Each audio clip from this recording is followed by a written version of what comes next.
Leesburg. So our theme for the year of 2024 is a grand rising, everyone.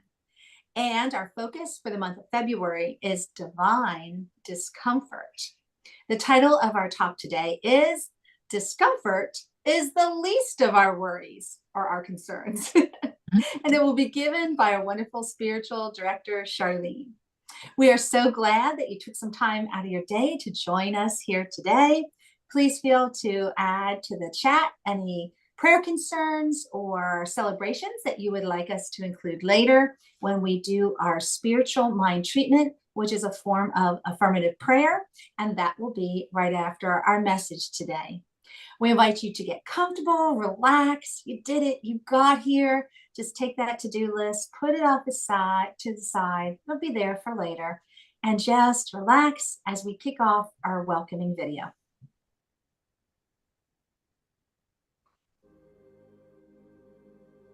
Please join us as we create our sacred space. We set our intentions of deepening into our awareness and practice of our 5 pillars of spiritual living by lighting this candle in our virtual world. Our first pillar is sacred study, represented by the divine quality of truth. We use this pillar to recognize the importance of an open mind and the power of our minds. The second pillar is affirmative prayer, represented by the divine quality power. This pillar honors the power of prayer in our daily lives. Our third pillar is meditation and the divine quality of peace. This pillar reminds us of the importance of meditation and the peace we feel when we quiet our minds. The fourth pillar is circulation and the divine quality of life. We know that the great law of circulation works in our lives. As we give, so shall we receive. And the fifth pillar is sacred service and the divine quality of love. This pillar affirms our call to be of service to our world as we see through the eyes of love. Let us close our eyes as we bless this sacred space and our time together. As we weave each of these pillars of spiritual living into our service today, may they deepen our own spiritual practices of study, prayer, meditation, circulation, and service, expanding our minds and our hearts to the 5 divine qualities of truth, power, peace, life, and love. We also bless everyone who made our service possible today and everyone in attendance. May the energy of love that is generated here bless everyone abundantly, and so it is. Okay, and now it's time for our meditation. So just sit back. Once again, I'm going to encourage you just to relax, settle into your chair. See if there's any place where you're holding some tension in your neck or your shoulders or some common places. Put your feet on the floor, wiggle your toes, and just take a moment to relax. Now we're going to begin our deep breathing. So inhale, hold it, and exhale. Let's do that one more time. Inhale, hold it, and exhale. Now I'm going to ask you to do something else when you're breathing. I'm going to ask you to, as you inhale, close your hand. And then as you exhale, open up your palm. Okay, open up your fingers, your hand. So here we go. We're going to take a deep in-breath. Here we go. Hold it and release and open your hand. And again. Hold it. Let's do that one more time because that feels so good. Hold it.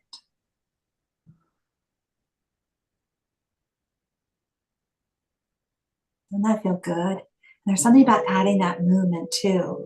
Kind of copies what we're doing, bringing in and releasing. And as we release, our hand is open and it's open to all the possibilities that are out there. So I opened up one of my favorite books, 7,000 Ways to Listen, Staying Close to What is Sacred by Mark Nepo. And in the back of his book, he has a meditation that is called the Yes But meditation. So I'm going to add that to what we were doing. So this time, keep your deep breathing going, and you can continue with those movements if you want. But I want you to think about something that you're carrying with you. And it's something that you've been kicking around, you've been thinking about, but you always find a way to say, no, I can't. This isn't right for me right now. I'm a little hesitant. I'm a little fearful. You're saying yes, but I just had something going on this week where I was like, oh, that's kind of interesting. But I've got all these other things that I'm doing. Can you think of something? And we believe in not forcing anything. If it's meant to be, it'll be. But just see if there's something out there that's been a nagging thought in the back of your mind, but you just keep going. Not now. Do you have something? So here's what we're going to do. We're going to take a deep breath in, and we're going to say, yes, but. Let's try that with that thing, that little nagging thought in mind. Yes, but. And now we're going to take away that but. Sorry, I teach middle school students, so I make a lot of but jokes when we're talking about conjunctions. So anyway, all right, back to our meditation. So here we go. We're going to breathe in.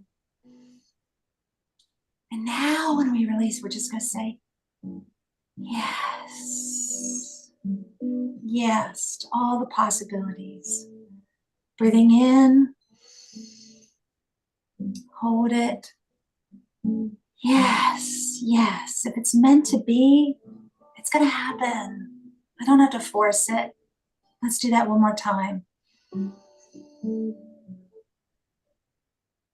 Yes, yes, yes, yes.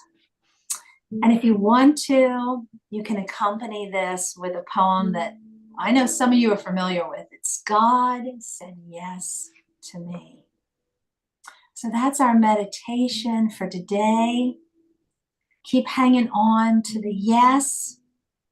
Push that big old butt away. It doesn't belong here. It doesn't belong in our world. And just slowly come back. Relax. Wiggle your toes, wiggle your fingers. And thank you for joining me in this meditation. And now it's time to hear some music from Leah. Thank you so much, Tamara. Thank you, Tamara. I love that you began with deep breathing. I am relearning to return to breath. This is a song called The Meditation on Breathing by Sarah Dan Jones. I'm sure we've sung it together before, so whichever part resonates for you, please sing on a loop just to appreciate that gift.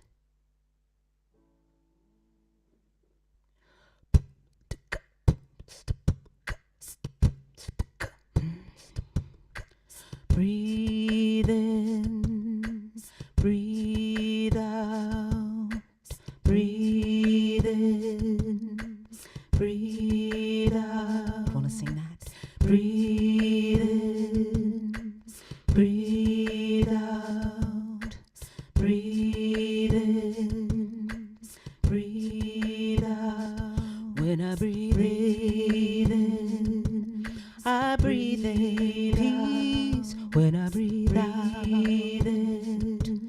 I breathe out love when I breathe in. I breathe in peace when I breathe in. I breathe out love when I breathe in. I breathe in peace when I breathe out. I breathe out love when I breathe in. I breathe in peace when I breathe in. I breathe out love when I breathe in. When I breathe in, I breathe in peace when I breathe out. When I breathe out, I breathe out love when I breathe in. When I breathe in, I breathe in peace when I breathe out. When I breathe out, I breathe out love when I breathe in. I breathe in peace when I breathe out. I breathe out love when I breathe in. I breathe in peace when I breathe out. I breathe out love. Man, thank you so much. That was so great. I had visions of whole choirs doing the background music. And then, Leah, soon we're going to lose you to the big stage. I just hope you keep coming back to us. She's amazingly talented. By the way, I would love a copy of that if you come out with an album. Thank you. All right. So if I were a cartoon character, there'd be little hearts in my eyes and they would be pulsing out like this. I'm just in love with our community. Tamara, your fun and giggly meditation is just what I needed as well. So thank you for that. And anytime you can put in a reference to butts, I don't care if you're supposed to be meditating or not. It's just great. So thank you for that. And this is the last Sunday of February where we wrap up the whole topic of the month. And today's talk, listen to this title, Discomfort is the least of our concerns. What? When usually we walk around as if comfort is the primary concern. A quick thing that popped into my head, this happens to me, I do apologize in advance. I am always attracting people at the gym, women, usually white women, sometimes white guys, who try to tell me how to be more comfortable while I'm lifting the weights. What are we doing? I'm lifting weights. The point is to stress the muscle to failure. And if my face looks like it's because it's working, I'm like, have we really become a society that expects to police each other's expressions so that they never transmit discomfort? Is that what we're doing? And then I realize I do have a resting mean face, and I've already looked mean if I'm not smiling. And now I do try to take care of other people by having a neutral expression on my face as I push through that last 5 or whatever, because I am a creature of my society. And it's important, I think, on both sides of this little tiny little silly example. When we're in the midst of something that's not comfortable, do we show it on our face? Do we take care of other people more so than ourselves? Are we authentic with it? Somebody says, "How are you?" at the checkout counter if you still choose to go to the one that's human operated. How are you? And if you're terrible today, do you say, "I'm fine, how are you?" Or do you say, could be better? Or do you just dump on them? Again, each one of it depends on where we are when we show up in the world, where we are emotionally, where we are spiritually, what kind of nurturing of ourselves have we done today to get us to a level that we're okay. And we're so okay with ourselves that we may even love ourselves just a little bit. and in loving ourselves, then can we show up in society with a sense of equanimity? Can we? I know each day, each moment, it is a question. Can we? How can we show up today in this interaction, in this moment? And I'm not, again, each side of this, whether I'm how I react to the person who tells me, oh, if you do it this way, it'll be a little more comfortable than doing it that way. I could just say, all right, thank you. I mean, you're trying to help me. I get it. And that's fine because your intention is that you tried to help me. I can come from there and everything's fine. Or I could just be like, darn it. You just one guy, actually, the guy said, when you do this, you could do it this way so that when you finish the move, you don't struggle so much.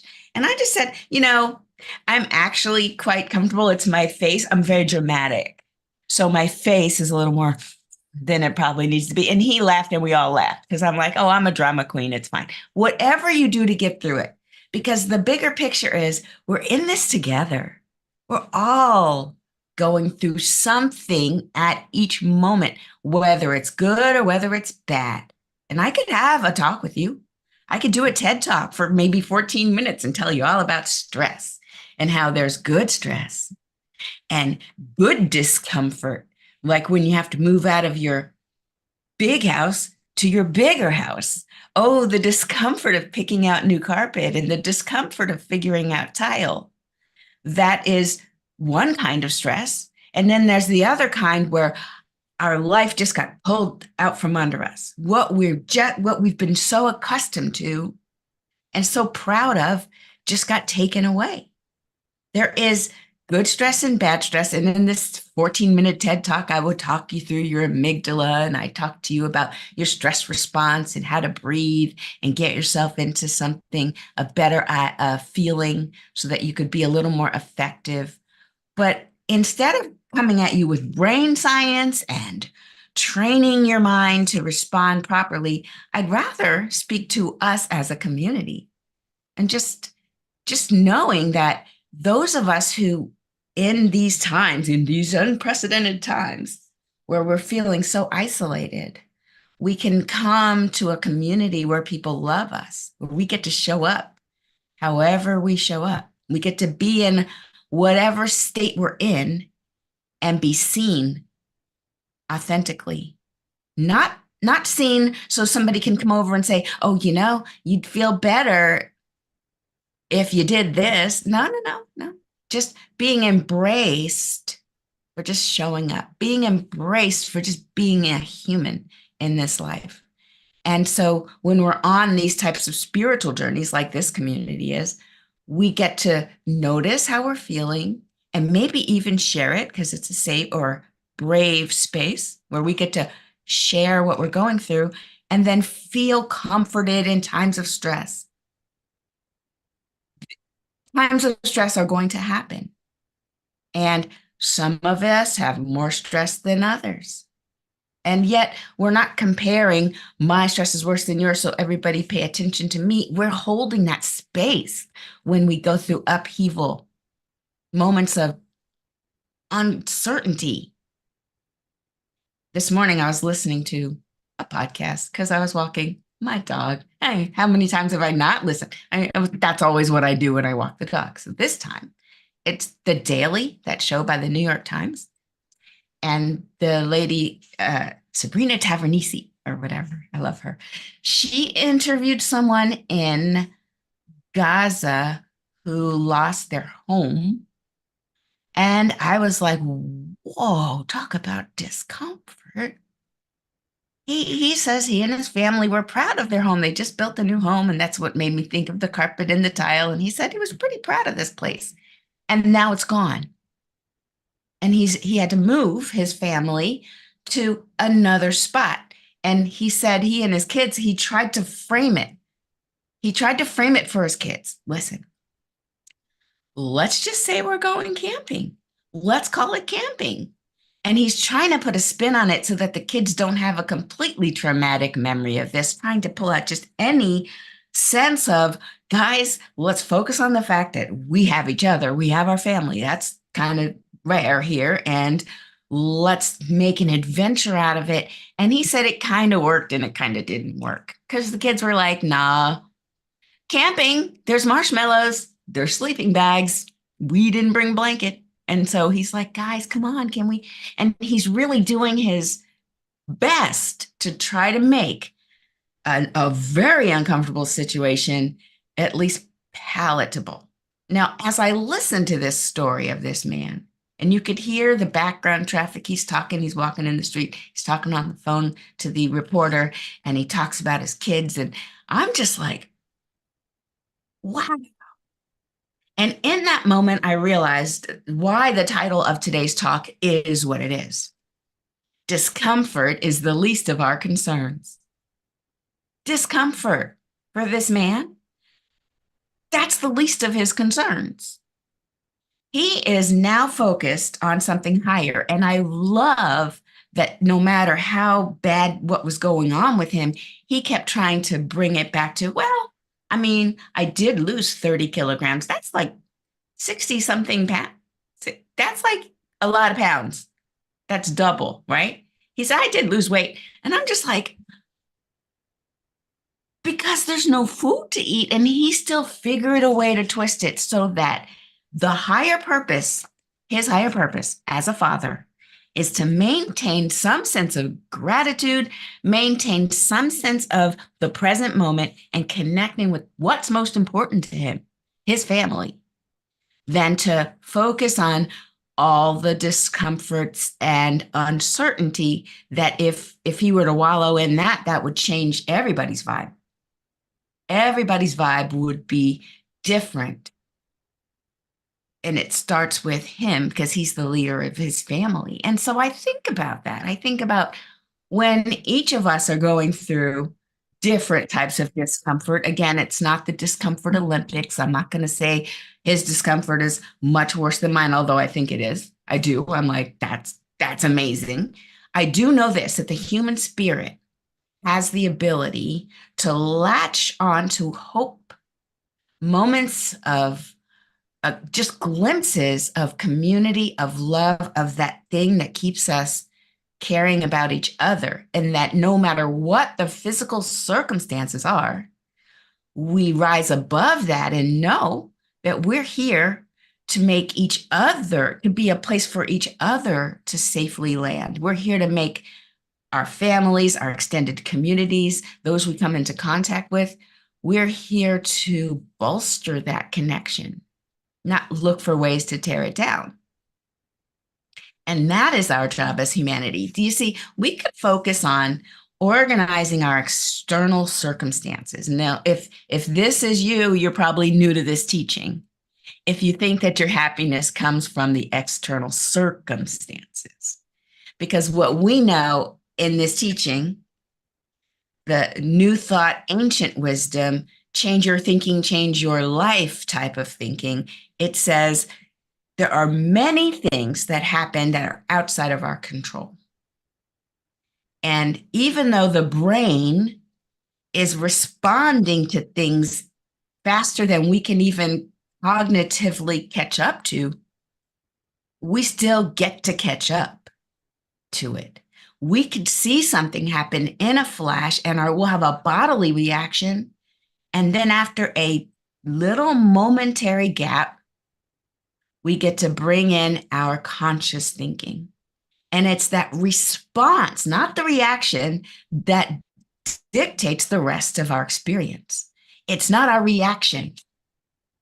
Remember that. So if something bang right now happened, a flashbang, your body will react so much faster than you can say, what was that? It is our response that makes us, the human beings around us, it makes us able to choose our next adventure. Choose it consciously. It's not choosing us. So we know through this teaching that we change our thinking, we change our life, and that no matter what happens, our response to that will dictate what's next that unfolds. And even if we've behaved badly in the past, even if we reacted to things in a not so We've all had those moments where I'm not very proud of what I did there. That wasn't my best, as we say, that wasn't my best moment. Well, if we're still here, still breathing in and out, we still have choice. We could always choose again and choose to modify that experience. We could choose to shake it off like the donkey in the hole. If you don't remember my story, this is my favorite story. The donkey in the hole. I think it was a well, an old well. The farmer said, I can't take care of this donkey anymore. Don't really want to waste a bullet. I added that piece. That's so bad, isn't it? Isn't it bad? Anyway, you're welcome. I'm going to put the donkey in the hole, gonna shovel the dirt in it till it's buried alive, and that's what I'll do. And the donkey's in the bottom of the hole. It was just like, I don't know how much the donkey was aware of at this point, but just dirt coming down, shake it off. Another thing of dirt, shake it off. Kept shaking it off till the dirt became tall enough that the donkey just walked out because he just kept using it to get higher and higher. So when we have stuff happening to us, a lot of times, we see it happening and we have that moment. There's the reaction. Oh, hell no. And then there's, okay, girl, just take a minute. The response. Well, you might have meant it for evil, but hey, God meant it for good. And I'm going to respond in a way that builds me up. I'm going to respond in a way. And sometimes, even if it's just this, let me tell you that this little thing I have in the back of my head has gotten me through so much adversity. It's, well, one day I'll make a story out of it and other people will learn. But I was the fool in this situation. I got myself in this bad situation. And instead of crying in my soup, which is definitely an urge to just sit there and not get up and not get back in there, I say to myself, well, I'll write a book. It'll be a great story. I'll tell this story and other people will just use it as a perfect like warning to not do that. And then because I'm there now I'm taking notes. My mind shifted to, well, let me get a notebook because I've got to tell the story and it's got to be detailed. And I got to write down exactly how horrible I feel and what they did and everything because I need to be able to report on it. I become an observer.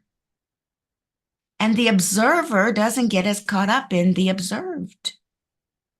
And I'm just saying anything we can do to make our minds not get caught up in the circumstances, because circumstances change.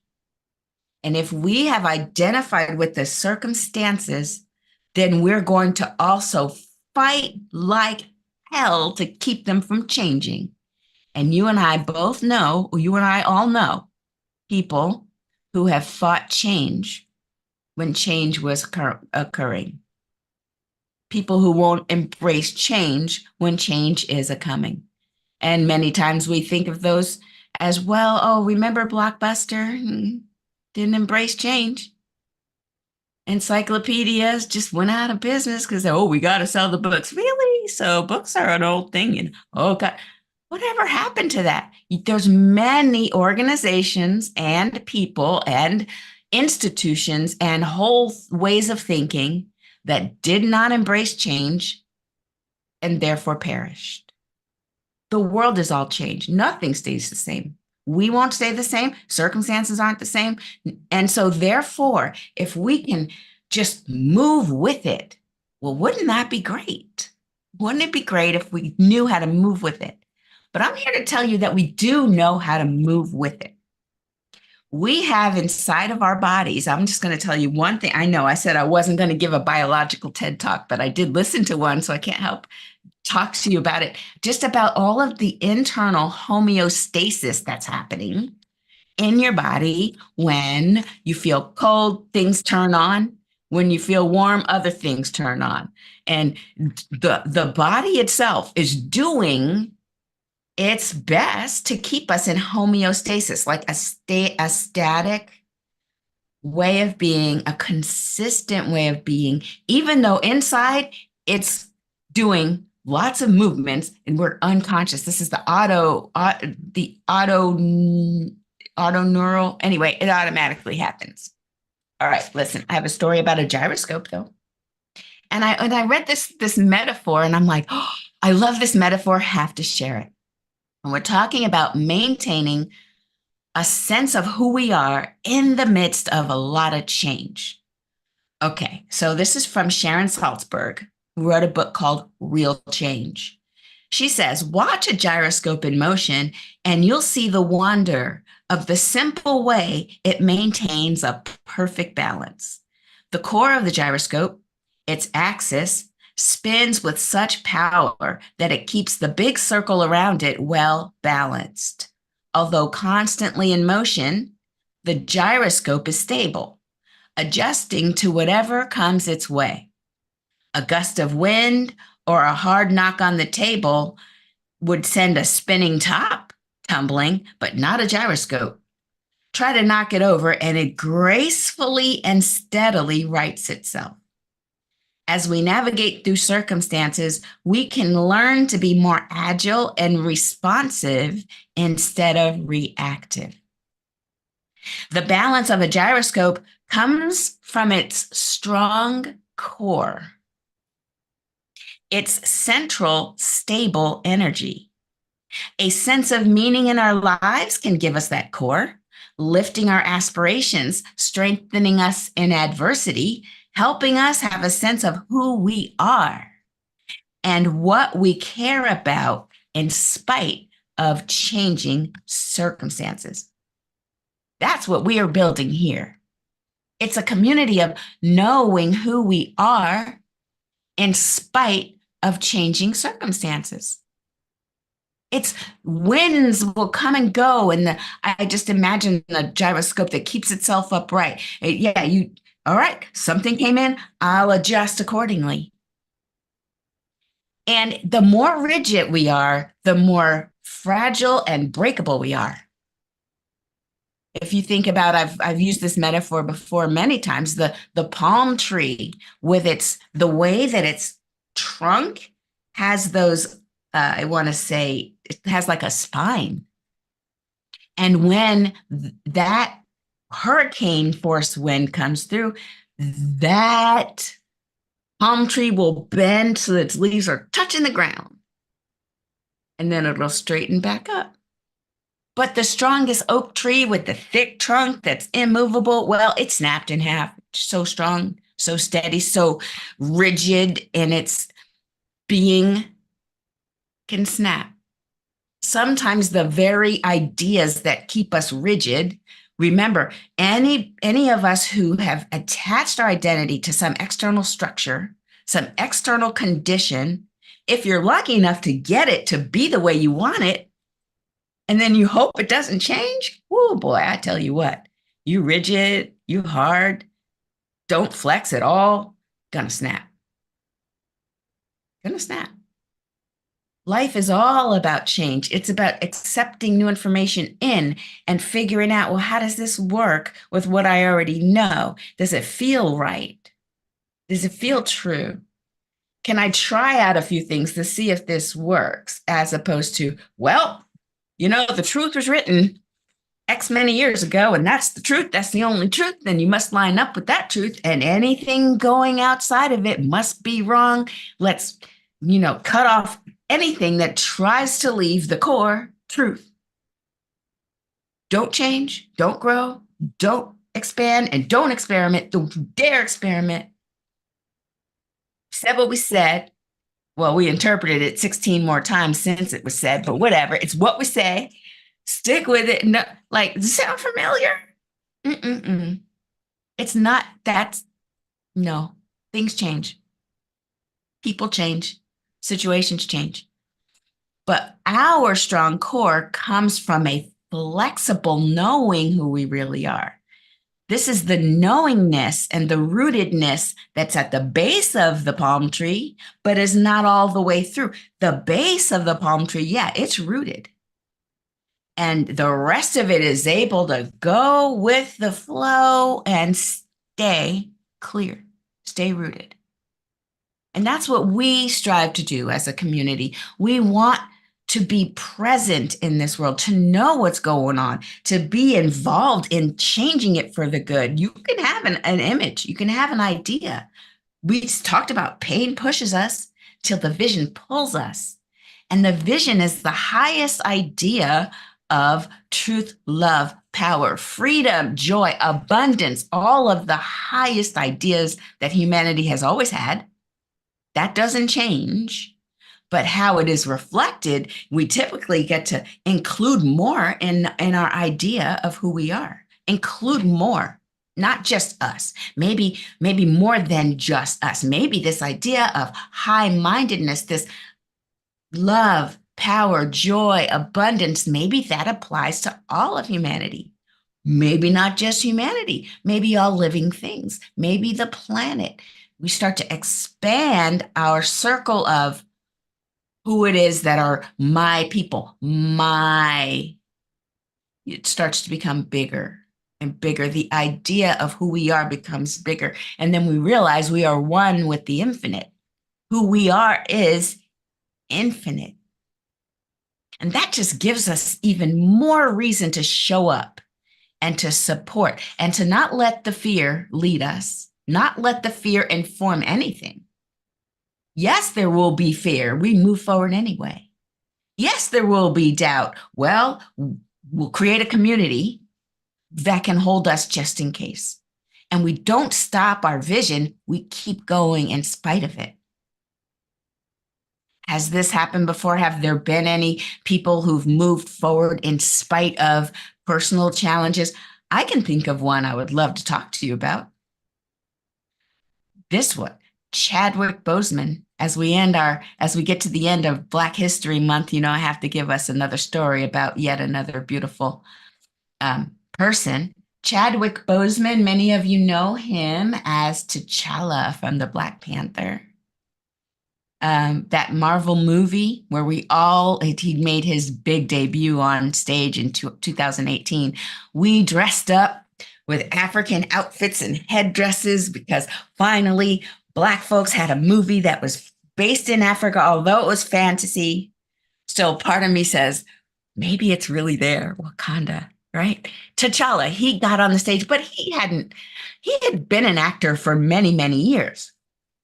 And in 2016, 2 years before he got on stage as Black Panther, he was diagnosed with stage 3 colon cancer. Nobody knew it. Nobody had any idea that Chadwick was suffering from this malady. He went under many surgeries, grueling treatment sessions, and yet he remained committed to his craft. How? He had every right to be afraid of his diagnosis, to turn down this role. Now think of this, 2 years before we saw him in Black Panther, he was battling stage 3 colon cancer. So let's see a little bit about him. He continued to work on projects to bring joy to people's lives. That was his goal. He made sure not to mention his personal battle with his personal villain while he portrayed this amazing acrobatic character on the big screen. With other types of villains, he was fighting his own. And so he had what we call resilience, yes, in the face of adversity. He had every right to just sit home, but he did physically grueling, long days of filming, and then interspersed with treatment for stage 3 colon cancer. Yikes. So that story about him, and when he did make his transition, he was 43 years old. This happened in 2020. Everybody was like, what? We were all shocked. I'm sure there was a very close circle of people who already knew, but the rest of us were shocked. In no way did he represent what we think of when we think of stage 3 colon cancer. That just says to me that the spirit, that the gift that we have when we know why we're here, when we know who we really are, when we're rooted in our core, we're rooted in our core of who we really are and what we came to do, that the big scary things don't get our attention. They don't get to run the show. They can take a seat as we bring forward our ideas and our purpose and our we want to bring what it is we were here to do into the world, even in the face of such huge, terrible things. And so I just say, if Chadwick can do this, this is a testament to the power of resilience. He showed the world so that no matter what the circumstances are, we can rise above adversity. We can pursue our dreams, no excuses. We can even do such a great job as to have a lasting impact on the lives of others. So shout out to Chadwick, Wakanda Forever. I just did that. Yes, I did. It's really cringe. I get it. I heard it myself. All right. And let's look in the chat to see if there's any prayer requests. All right. Let's just go with it and know that life is seriously good. At its core, life itself, the universe, spiritual presence, it is giving, all knowing, all powerful. It is love. This is what's really going on. We get to participate in this that's going on right here, right now. We don't have to worry about what went on in the past. We don't have to anticipate with fear anything that's coming in the future. All we have to do is be right here, right now, rooted in the core, the truth that we are divine. We were divinely conceived, and we are here living the divine life, the life that Spirit wanted to express as you, as me. So any indication of anything else is simply not true. Any indication that, oh, there be dragons there, not true. We are divinely placed in this circumstance, in whatever situation we're walking through right now, for a reason. And we use it to step up. Whatever it might be that seems to be all yuck, there's something there. And we use it to step up and step into our greatness right here and right now. It does not wait. It is all right here. Life is pregnant with possibilities. It is ours to simply say yes and move into it. And so I speak my word that everybody here within the sound of my voice steps into their greatness and says yes to the divine. And oh, the joy and the outpicturing and the unfolding of just a better world that works for all, oh, that is at hand right here and right now. So I simply give gratitude, much thanks for being aware and able to speak to this, knowing that it's already unfolding. Thank you, life. Thank you, Father, Mother, God. And so it is. Amen, Ashe. And we have Leah. Amen. And I must say, every day, I'm all right with Wakanda Forever. You can say it any day you want. Wakanda right now. Yes. This song is called Lead the Way, and it's a call and response. I'll show you when to sing, and I hope you will.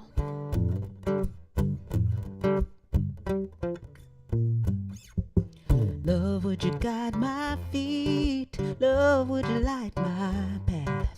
Love, lead the way. Love, would you fill my needs? Love, would you do the math? Lead the way. Love, lead the way. All right, now, repeat after me. Lead the way. Lead the way. Lead the way. Lead the way. And I will walk, and I will walk with trust today, with trust today. In all I do, in all I do, in all I say, in all I say, I will follow, I will follow. Love, lead the way.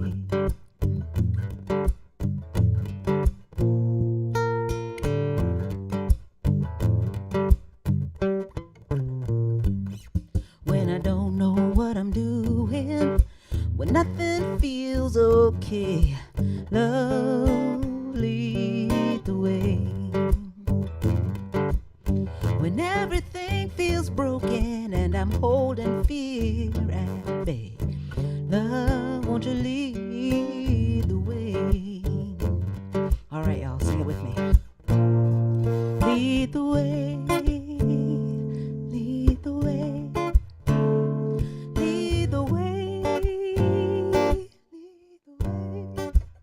And I will walk, and I will walk with trust today, with trust today.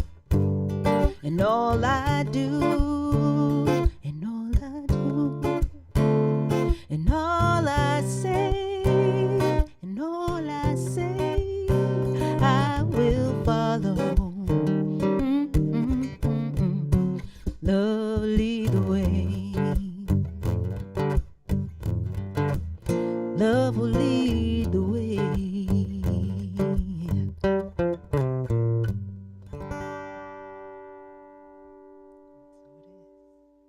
That was great. I love it. I saw everybody in the Zoom just chair dancing. That was very soulful. Thank you, Leah. All right. So I will do the announcements. Tamara had to take off for something. And so I just wanted to remind you that CSL Leesburg, we support our community in many different ways. We tithe to other people and to our home organization. So whatever donations you give us, just know that they're going for great use. They're going to great purposes. If you don't already give, here's some ways that you could do so. Just visit our website for more ways to give.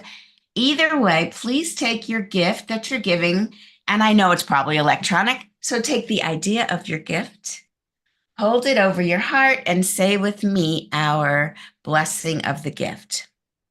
The presence of spirit within me blesses everyone I meet, tends to heal everything I touch, brings gladness to the life of everybody I contact.